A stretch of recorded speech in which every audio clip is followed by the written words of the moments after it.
My grandfather once told me that you don't have the reservations to support you. You have to work twice as hard. You're a Brahmin. The finish line is further away for you.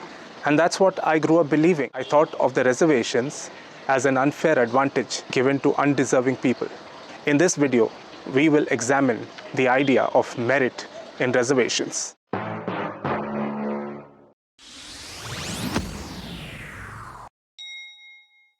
My early life was tough. I dealt with abandonment, abuse, starvation, being orphaned. But you know what I never had to deal with? Caste discrimination. Because after all, I was a Brahman chua, or for Hindi speakers, a Brahman bacha. I was part of an elite demographic and I didn't even know it. Poor me, grew up pitying myself so much. Had I known, maybe I would have felt better about myself. Anyway, like most Savarnas, I was oblivious to my privilege. When I first read about untouchability, I legit thought it was a thing of the past. Like most Savarnas, I failed to notice the glaring signs of an ever-present caste hierarchy around me. Naturally, growing up, I also thought that the caste-based reservations were unfair. I scoffed at the idea of lower cutoffs for reserved categories. I thought they were dumber. My first realization that the caste system was very much alive came in 2006, when my grandma got sick and couldn't cook for us anymore. My grandfather suggested that we hire our domestic help to do the cooking as well. My grandma just wouldn't have it. She put her foot down and proceeded to cook for us even in her weak condition. I asked my grandfather why that was, and he told me that she was old-fashioned, and being a Brahmin woman would not have food cooked by an Adivasi. When I confronted her about it, she made some excuses, like the domestic help does not live in very hygienic conditions and she was not clean enough to handle the kitchen. This did not make sense to me. I asked her, if she's clean enough to clean the house, how come she's not clean enough to cook for you? But I knew what this was. Having read about social justice in school, I knew that the caste discrimination was bad. But what could I say to my 70-year-old grandma, who had taken me in after my father died? After that, I started seeing it everywhere.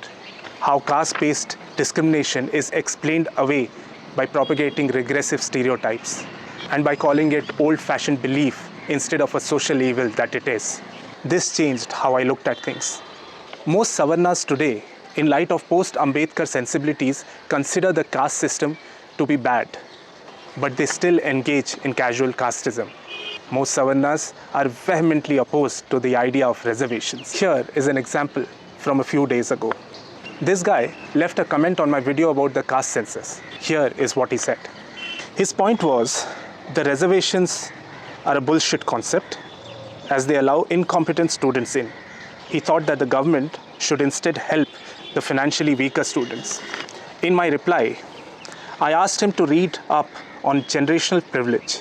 I told him that I knew from his surname that he was not from a marginalized community, and I could bet that he did not understand how the lack of generational privilege affects people. This was his reply. His reply was what made me make this video. He didn't bother to look up the meaning of generational privilege.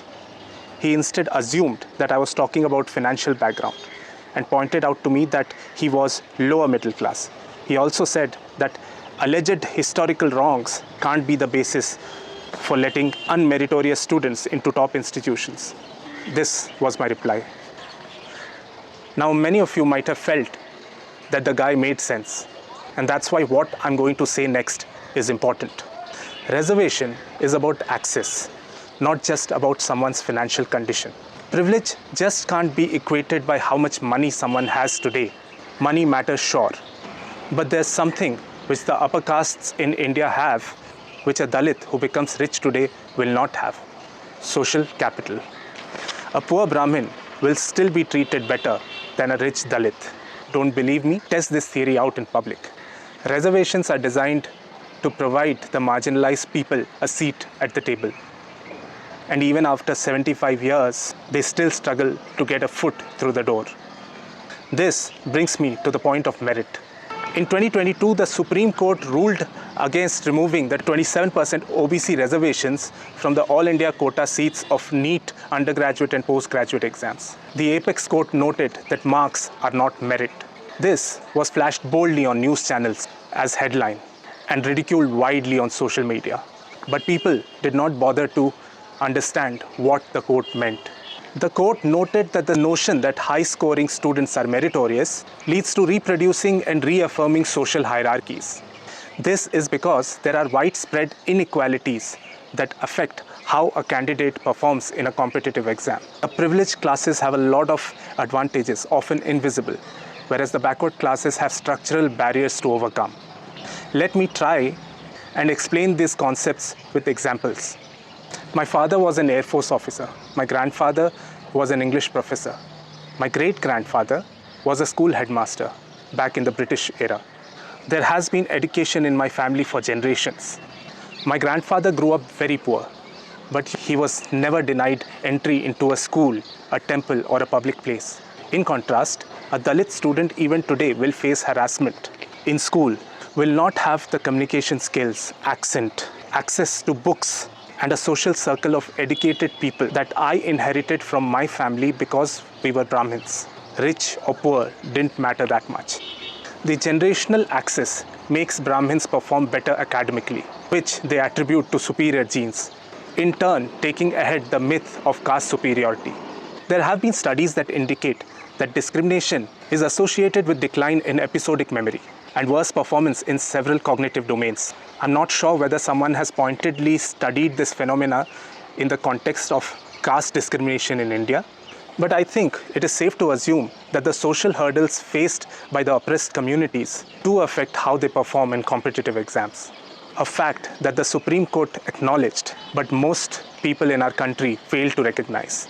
So the next time you lead a protest against reservations, offline or online, try and walk in the shoes of someone who has not had the generational privilege you have had, and then see if you still feel the same way. Maybe, just maybe, your energies would be better spent eradicating caste than opposing affirmative action. Think about it.